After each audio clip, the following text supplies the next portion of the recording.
Hello friends, welcome back to my channel. Friends, నేనైతే పకోడా చేశానండి. కరకరలాడుతూ చూసారు కదా మీరే, ఎలా క్రిస్పీగా ఎలా ఉన్నాయో. టేస్ట్ అయితే సూపర్గా ఉన్నాయండి. నేను ఎప్పుడు చేసినా మెత్తటి పకోడా అయితే చేస్తానండి, కానీ ఈసారి కొన్ని టిప్స్తో చేశాను. అలాగే మసాలాలు కూడా వేరుగా చేశానండి. చాలా బాగుంది. సరే, వీడియోలోకి వెళ్దాము. లాస్ట్ వరకు అయితే చూడండి. కాలీఫ్లవర్ని పెద్ద ముక్కలు కాకుండా ఇలా చిన్న ముక్కలుగా కట్ చేశాను. అలాగే వేడి నీళ్ళు అయితే కాసి పెట్టానండి, కొంచెం ఉప్పు వేసి. ఎందుకంటే పురుగులు ఉంటే చనిపోతాయిగా అని చెప్పి. కాలీఫ్లవర్లో పురుగులు ఎక్కువగా ఉంటాయండి. ఇంకా వేసి అయితే ఒక 10 నిమిషాలు పక్కన అయితే పెట్టేశాను. ఇప్పుడు 2 స్పూన్లు మైదా పిండి వేస్తున్నాను. ఇప్పుడు శనగపిండి వేస్తాను, కానీ ఈసారి మైదా పిండితో చేస్తున్నానండి. 2 స్పూన్లు కార్న్ఫ్లవర్ వేశాను. అలాగే 1 స్పూను కారము, ఒక అర టీ స్పూను పసుపు వేశాను. 1 స్పూను గరం మసాలా వేయాలి. ఒక అర స్పూను ధనియాల పొడి అయితే వేశాను. ఈసారి డిఫరెంట్గా చేస్తున్నానండి. కొంచెం అల్లం వెల్లుల్లి పేస్ట్ వేశాను. కొంచెం సాల్ట్ అయితే వేశానండి. ఫుడ్ కలర్ వేస్తున్నాను. ఫుడ్ కలర్ పూర్తిగా ఆప్షనల్ అండి. ఇంకా వేసి బాగా కలిపేస్తున్నాను. ఆ స్మెల్లే వస్తుంది, మసాలా స్మెల్ చాలా బాగుంటుంది.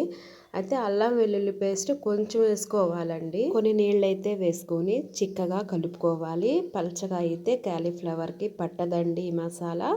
చిక్కగా కలుపుకోవాలి. చూసారు కదా, ఇలా ఉండాలి.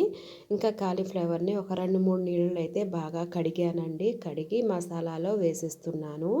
వేసి బాగా కలపాలండి. మసాలా పట్టేటట్టు కలుపుకోవాలి. చూడండి, ఇలా కలుపుకోవాలి. అంటే టేస్ట్ అయితే సూపర్గా ఉందండి. ఏ మాటకు ఆ మాట చెప్పాలి, కానీ టేస్ట్ సూపర్గా ఉంది. నేనైతే ఫస్ట్ టైం అండి ఇలా ప్రిపేర్ చేయటము.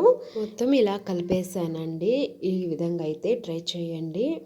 ఇంకా స్టవ్ ఆన్ చేసి బాండీలు పెట్టి ఆయిల్ అయితే వేసాను. ఆయిల్ బాగా హీట్లో ఉండాలి.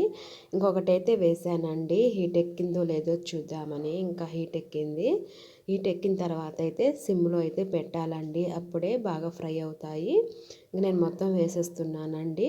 మొత్తం అంటే సగం సగం అయితే వేసాను, మొత్తం బాగా ఫ్రై అవ్వవు కదా అని చెప్పి.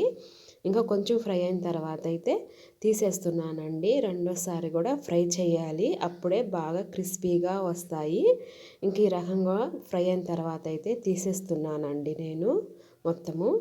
చూడండి, ఇప్పుడైతే తీసేస్తున్నానండి. చూడండి, ఇలా ఫ్రై అయిన తర్వాత తీసేసుకోవాలి. ఇంక నేను రెండోసారి కూడా వేసేస్తున్నాను. అంటే సగం సగం చెప్పాను కదండి, సగం సగంగా ఫ్రై చేస్తున్నాను. చూసారు కదా, ఇలా ఫ్రై అయిన తర్వాత అయితే నేను ఫస్ట్ అయితే ఇది తీసేసాను. తీసి ఒక ప్లేట్లో అయితే వేసాను. రెండోసారి కూడా వేసేసానండి. రెండోసారి కూడా ఫ్రై అయిపోయింది. ఇంకా మొత్తం కలిపి మళ్ళీ ఫ్రై చేస్తున్నానండి.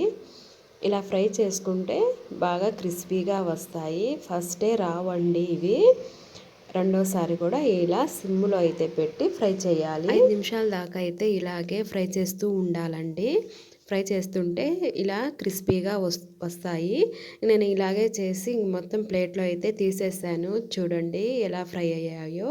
ఇంకా పచ్చిమిర్చి కూడా వేస్తున్నాను. అంటే టేస్ట్ కోసమేనండి, అంత ఇంపార్టెంట్ ఏం లేదు. తినాలి అనిపిస్తే ఇలా అయితే ఫ్రై చేసుకోండి. పచ్చిమిర్చి అలాగే కరివేపాకు. నేనైతే టేస్ట్ కోసము ఈ 2 ఫ్రై చేసి అయితే వేస్తున్నాను. ఇలా అయితే ట్రై చేయండి. మైదా పిండి 2 స్పూన్లు వేసి, కార్న్ఫ్లవర్ అది వేసి, శనగపిండి కాకుండా మైదా పిండితో అయితే ట్రై చేయండి. టేస్ట్ అయితే సూపర్గా ఉంది, కరకరలాడుతూ. చూసారు కదా మీరే ఎలా క్రిస్పీగా ఎలా ఉన్నాయో. ఇంక నేను పచ్చిమిర్చి అలాగే కరివేపాకు కూడా వేసేసానండి. ఈ సీజన్లోనే కదండి ఇవి దొరికేవి, సంవత్సరానికి ఒకసారి. అయితే ఇలా ట్రై చేయండి, చాలా బాగుంటాయి. అలాగే కొంతమంది అయితే తినరండి, నేను వినున్నాను. పురుగులు ఉంటాయి తినము అంటారు. కానీ వేడి నీళ్ళల్లో ఉప్పు వేసి ఒక 10 నిమిషాల దాకా నానబెడితే ప్రాబ్లం ఏముండదండి. పురుగులున్నా చనిపోతాయి. ఇంకా 2-3 సార్లు నీళ్ళలో కడిగితే సరిపోతుంది. అయితే ఈ వీడియో ఇలా ట్రై చేయండి. ఎలా వచ్చిందో కామెంట్ కూడా చేయండి. కొంతమంది సబ్స్క్రైబ్ చేసుకోకుండా అయితే వీడియోస్ చూస్తున్నారు. ప్లీజ్ ఫ్రెండ్స్, సబ్స్క్రైబ్ చేసుకోండి.